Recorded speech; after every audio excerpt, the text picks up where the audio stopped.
I was talking to someone the other day and they said, I really like the devotionals that you do, but I think you need to do one on change.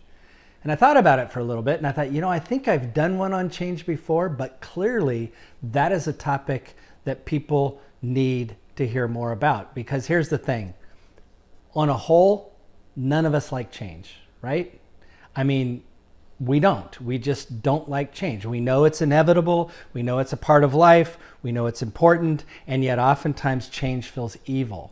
Change disrupts what we're used to. And I get it. We don't like it.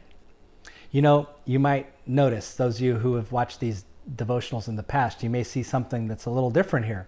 Well, that's because just recently, Melanie and I had a change. Usually right here was my lazy boy.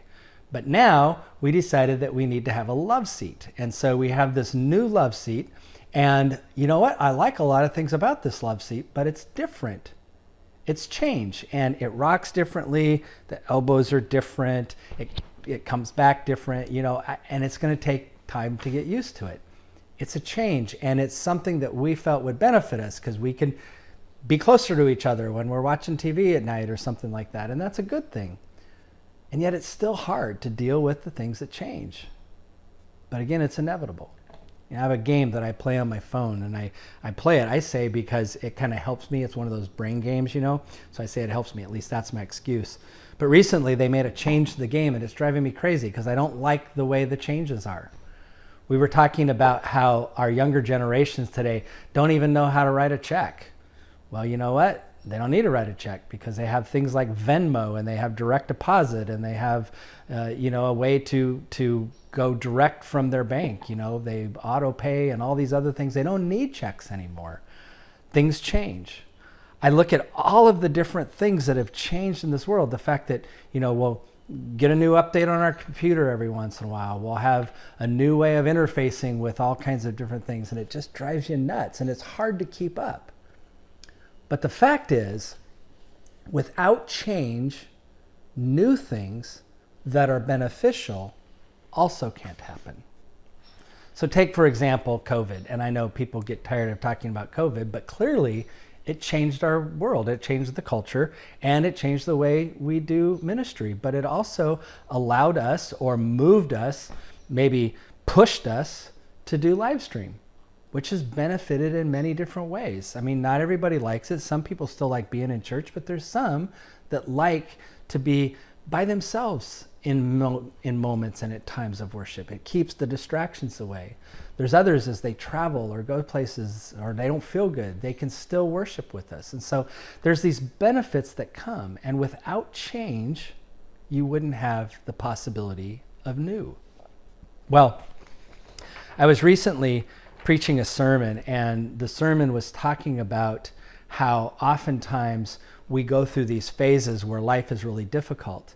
And as people of faith, we believe that God is in control, and then in the end, everything's going to be good, right? But we know too that we deal with this struggle. And, a lot of the Bible talks about these different times of struggle that we go through. There's a lot of encouragement in Scripture, but there's also times of struggle. Well, in this sermon, I was talking about how struggle can make us stronger, and struggle can help us see what's coming next and be ready for what's coming next. And but we used a scripture from the New Testament that I think really spoke to this idea as well. So the last book in the Bible is Revelation.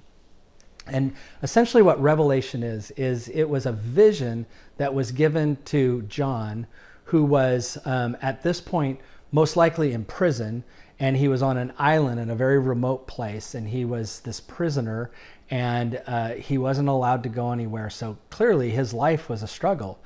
At the same time, the reason he was in prison was because there was this persecution that began against Christians. And so there were a lot of Christians being persecuted. And many scholars believe that this vision was given to John to encourage those Christians who were going through a really difficult time, a time of major struggle. And in that time, John was given this vision to communicate to those Christians so that they could be encouraged. And at the end of that letter, the second to the last chapter of the whole Bible, John reveals this part of his revelation. He says this: "Then I saw a new heaven and a new earth, for the first heaven and the first earth had passed away, and the sea was no more. And I saw the holy city, the new Jerusalem, coming down out of heaven from God, prepared as the bride adorned for her husband. And I heard a loud voice from the throne saying, 'See, the home of God is among the mortals. He will dwell with them as their God. They will be his people, and God himself will be with them. He will wipe away every tear from their eyes. Death will be no more. Mourning and crying and pain will be no more, for the first things have passed away.' And the one who is seated on the throne said, 'See, I am making all things new.'" Now there's a lot in that little verse, but for me, I think the best part of it is this idea where it talks about how God is going to wipe away the tears from all eyes. Death is going to be no more. Mourning and crying and pain will be no more, because the first things have passed away. You can't come to the place of newness often without those first things passing away. This idea that I am going to make new is a part of change that we need to embrace. That God is transforming us. God is making things new. God is bringing us into a new reality. And in that sense, change is something to be embraced, because change allows the new to come. Now, none of that means that you need to be happy with your latest update on your computer, or you need to be happy with the way they've changed your game, or you need to be happy when your kids say to you, "Hey, can you send me that in Venmo, because I don't know how or what this check thing is all about." You know, we may never get used to those things. But if we can begin to embrace and recognize that God works through change by allowing those things that are no longer effective, no longer worth our attention, no longer doing what they need to do, those things need to pass away so the newness of God, the new creation of God, can become our new reality.